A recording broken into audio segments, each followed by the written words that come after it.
Today, we are diving deep into the topic that's close to many of our hearts: renting versus buying a home. It's a debate as old as time, but there is no one size fits all answer. So grab a cup of coffee, get cozy, and let's break it down. Hi guys, this is Naftaj Alwalia and welcome back to my channel. Alright, let's kick things off with buying a home. One of the biggest perks of buying is that you are investing in an asset, unlike renting, where your hard earned money disappears into someone else's pocket. Buying a home means you are building equity over time. It's like putting money into a piggy bank that grows bigger and bigger. But wait, there's more: stability. Stability is a huge advantage of buying. When you own your home, you call the shots. No more worrying about lease renewals or unexpected rent hikes. You have the freedom to paint the wall whatever color you want, hang up as many as pictures your heart desire, and truly make your house a home. Now let's switch gears and talk about renting. One word: flexibility. Renting gives you the freedom to test drive different neighborhoods and living arrangements without being tied down to a long term mortgage. Not sure if you want to settle down in the suburb or try out city living. Renting allows you to explore your options without making a huge commitment. Oh, and maintenance. It's a word that strikes fears into the heart of many homeowners. When you own a home, the responsibility of repairs and upkeep falls squarely on your shoulders. From fixing a leakage problem to replacing a roof, the buck stops with you. But when you're renting, those headaches are someone else's problem. Just pick up the phone and your landlord will take care of it. Now let's talk money. Renting might seem like a cheaper option up front, especially with no down payment or property taxes to worry about. But here's the catch: when you're renting, you're not building equity.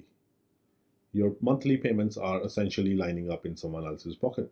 On the flip side, buying a home comes with its own set of expenses: down payment, lawyer's fee, closing cost, and ongoing maintenance can add up really fast. Plus, there is a risk of market fluctuation affecting your home's value. It's crucial to crunch the numbers and make sure that you are financially prepared for the responsibility of homeownership. Buying a home has recently become more expensive over the past few years due to a significant increase in mortgage rates and higher house prices. On the other hand, rents have also gone up, but not as much as the cost associated with buying. Now, if we look specifically at Auckland, where I live, the difference between cost of renting and ownership is quite significant. It is said that 63% of an average household incomes are required to buy the house, compared to 24% for renting. That's a pretty big gap. But here's the twist: if renters have savings equals a 20% house deposit in the bank, they could reduce the cost of renting further because of the extra interest they could be earning. However, despite these numbers, it's tricky to determine whether renting will be the most cost effective option in the long run. Why? Well, inflation tends to deflate the value of debt over time, while rent tends to rise during inflation. Plus, the big question mark hangs over: what happened to the house prices? If they go up, it could offset the shortfall in the cost of owning versus renting. But if they go down, it could make the gap even wider. Now, forecasts on house prices vary. Some predict modest growth, while others predict a substantial increase in house prices. It's a bit of a crystal ball situation. Okay, so when we look at how much money we can make through investing, historically, stock market has done well. On an average, people see 10% return on their investments each year. That include not just the increase in the stock prices, but also any dividend they get paid. Now, when it comes to real estate, the story is a bit different here. Over the long term, people have seen an average return of about 8% per year on residential real estate. That includes the increase in the property value and any rental income they make. But these are just the averages. The actual return you can get depends on a lot of things, like where your property is or how's the stock market doing. It is also important to remember that both stocks and real estate have their own risks. So it is a good idea to think carefully about what works best for you.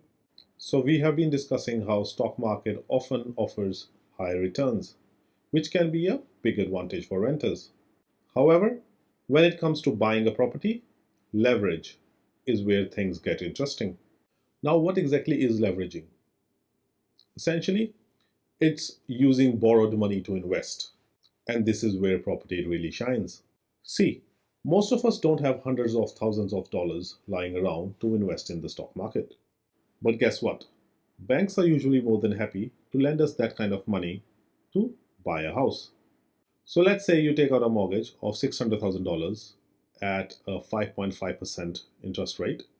Now, as long as value of your house increases at a rate higher than the interest you are paying on your mortgage, leverage works in your favor. Here is how it works.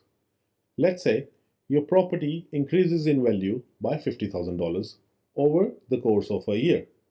After deducting cost of debt, which is your interest you pay on your mortgage, you are left with net gain. And that's where leverage really shines for homeowners. Now, it is important to know that leverage also introduces risk.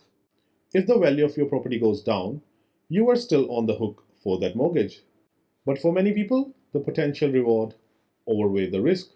So while stock market may offer higher returns, leverage is one of the unique advantage that property investment brings to the table.